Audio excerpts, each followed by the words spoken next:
Welcome to The Explainer. Today, we're basically becoming scientific detectives. We're going to crack a case that took 10 years to build, and it all boils down to one really big question.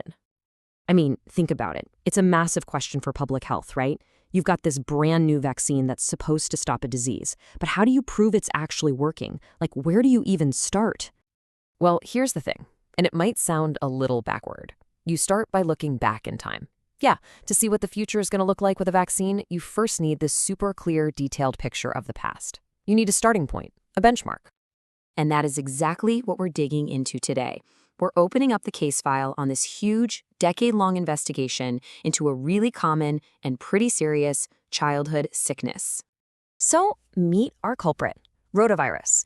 It's one of the main causes of what doctors call severe acute gastroenteritis, which is basically a fancy term for a really, really nasty stomach flu. And if you're a parent, chances are you've definitely heard of this one. It's a huge deal for public health all over the world. Okay, so every good detective story needs a setting, right? Ours takes place in one specific spot, the province of Perugia over in Italy. And for years, scientists there set up this incredible surveillance program to track every single hospitalized case of rotavirus. And they weren't just doing this for a year or two. We're talking 11 straight seasons of this virus, all the way from 2007 to 2018. But here's the kicker, the really important part. This whole thing happened before a widespread vaccine program was rolled out there. That gave them this perfect, untouched window to see how the virus behaved on its own. So what did they find? Well, over that decade, they collected 663 confirmed cases. Now, that's not just a number. That's 663 kids who were so sick, they had to be in the hospital. Every single one of those cases was like a clue, a piece of a giant puzzle that helped them build this incredibly detailed profile of the virus. All right, so first things first in any investigation, who's the victim? By looking really closely at who was getting sick, the scientists started to see the first big patterns. You know, the virus's MO. And wow, the evidence here was just crystal clear. 88.8%. Think about that. Almost 9 out of every 10 kids who ended up in the hospital because of this virus were under 5 years old. It was a slam dunk. This virus is a specialist, and it goes after the little ones, the most vulnerable kids. Then they found another pretty interesting clue when they looked at the gender breakdown.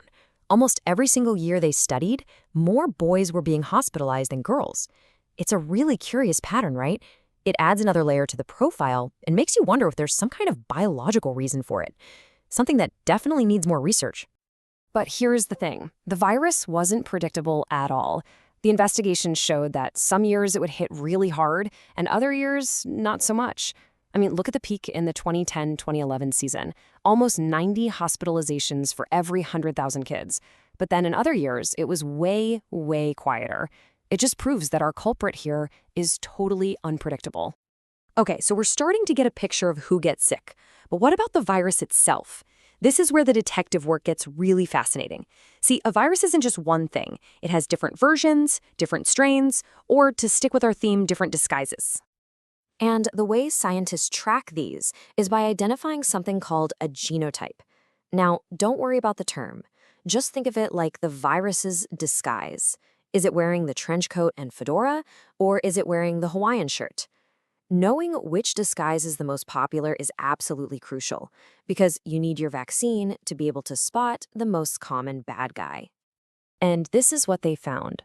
Over that whole 10-year period, one disguise was way more common than the others, a genotype they call G1P8.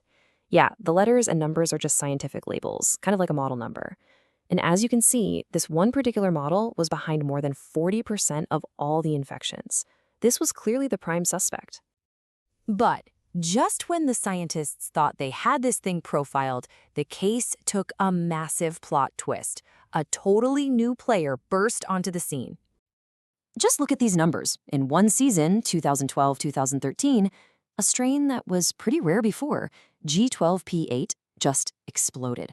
It went from being a nobody to causing almost 60% of all the hospitalizations that year. It completely pushed out the old top dog. It was a total takeover, out of nowhere. So let's pause for a second. What does this all add up to? You've got the age of the victims, that weird gender difference, the main strains, and then this huge plot twist. What does it all really mean?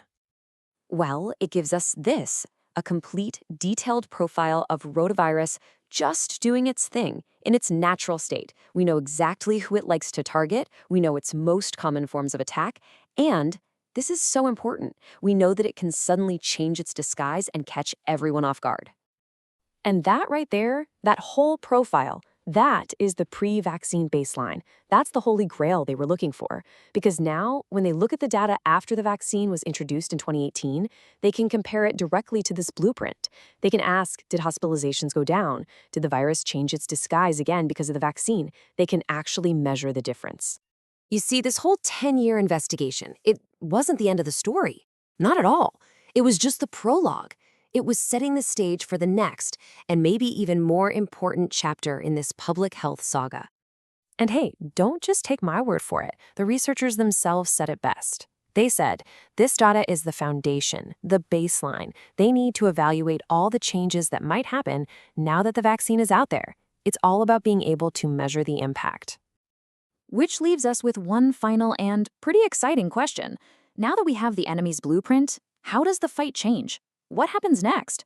That is the story that science is going to be watching and that we'll be explaining for the next 10 years.